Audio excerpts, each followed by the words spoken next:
Hey guys, welcome back to my channel, Edmund Mindaros, and for today's quick tutorial, and I'm going to show you guys on how to enable or disable experimental features in Microsoft Edge, as well as resetting your settings back to default if you accidentally make any mistakes in terms of experimental features.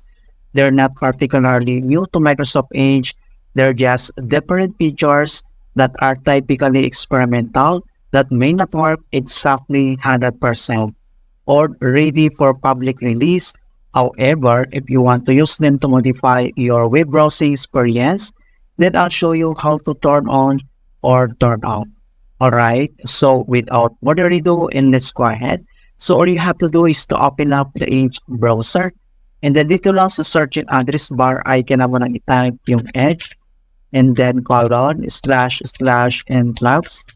So, type mo lang yung Edge, colon, // and plans, and then press mo lang yung enter. At madadirect ka agad tayo dito sa experiments, features ng Microsoft Edge. So, nandito yung kanyang options na available and then yung unavailable. Okay? So, select ka lang dito. And then, makita mo lahat dito yung mga experimental features. So, select ka lang dito mga kaibigan. Right? So, dito naman sa right side, makita mo dito yung kanyang option settings.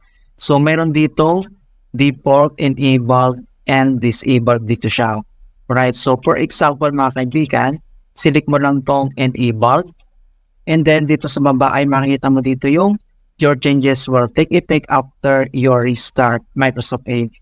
So, kailangan mo lang restart or kailangan mong i-relaunch. Okay? So, click mo lang tong restart.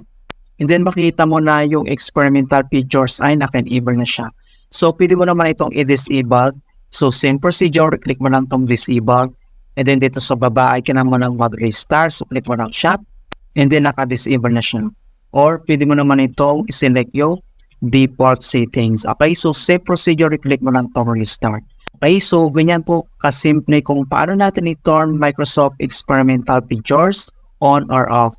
Okay, so please don't forget to like this video, subscribe to my channel for more quality content. Thank you guys and see you in my next tutorial.